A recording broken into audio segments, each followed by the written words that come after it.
On location in New South Wales now in Biggar, catching up with Dennis Bicker. Firstly, Dennis, welcome to Campbell's Comments. Thanks, Paulie. Beautiful part of the world. It's where roughly are we?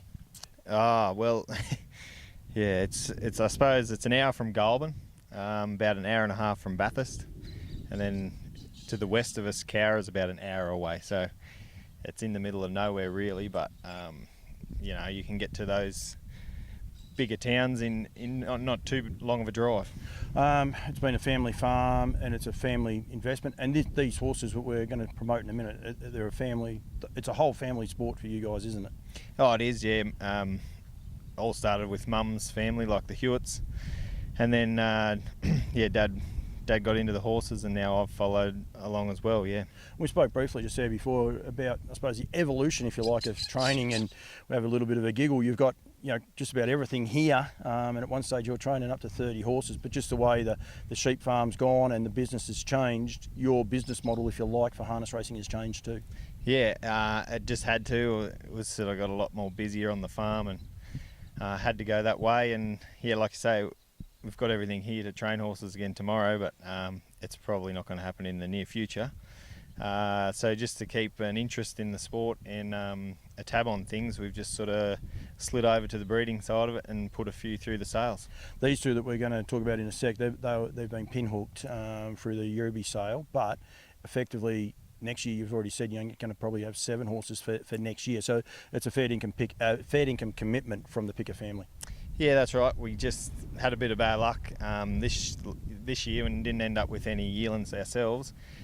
And to keep a tab on things and just keep our profile out there, I guess you could say, when the Yearby sale was on, we thought we'd do that with these two boys, and you know, just so we're there and our faces are still there and we don't miss out on a year at the sales.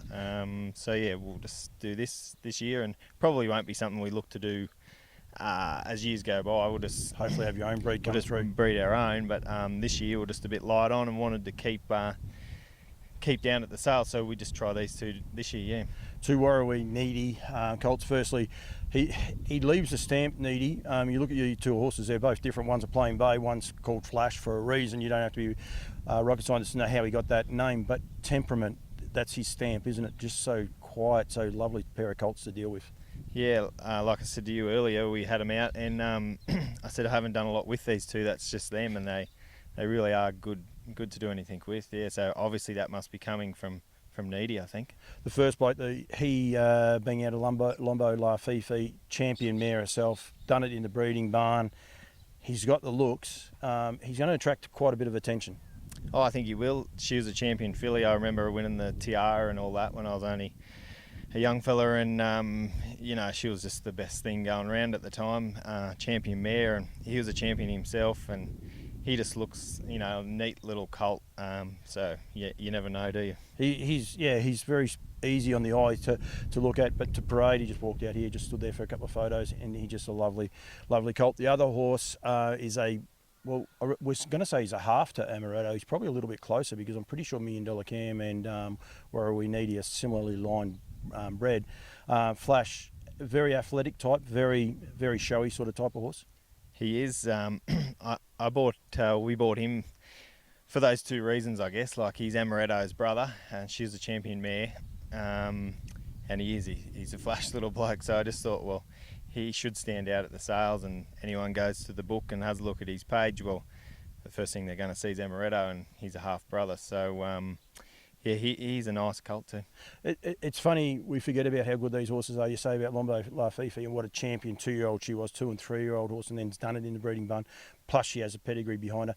Then you've got a horse like Ameretto, you know, won all the mares races. She won the Queen of the Pacific.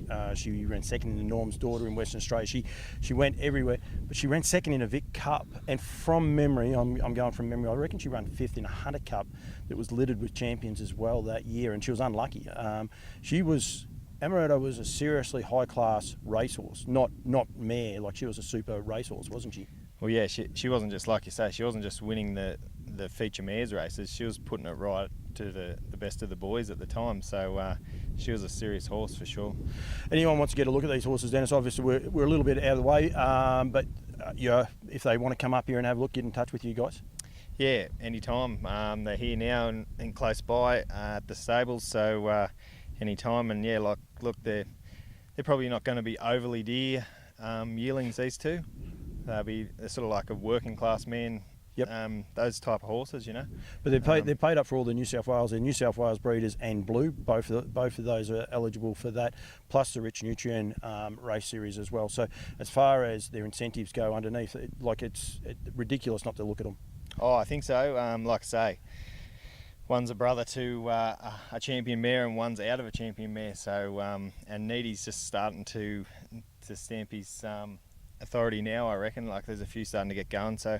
Yeah, if anyone's out there looking for something not on the higher bracket, I think they're well worth a look, both of them.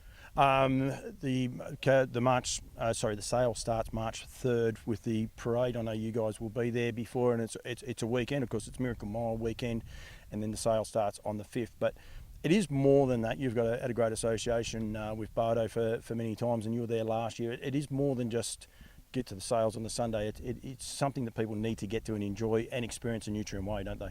Oh, it is. Like I say, we would have missed out this year if we didn't do this with these guys. And you didn't want to do that? Well, no, we didn't want to. We just still wanted to be involved. So that's why we've got these two boys out of that Euroby sale. And yeah, we'll be there with bells on, and hopefully they look good and someone takes home a champion. Encourage people, if they don't get here, to have a look at them. Get into Dennis and that when you're there, get them out of the yard. You'll be very, very impressed when you take the rugs off both of them. Mate, thanks for joining me. Thanks for giving me a little bit of time and showing me a bit of hospitality. And I reckon Dad's happy because he was worried he was going to have to do the interview, and he wasn't that keen on that for an idea. No, he wouldn't be in that, I don't think. No. He wasn't at all. Dan, thank you very much, mate. Good on you, Paul.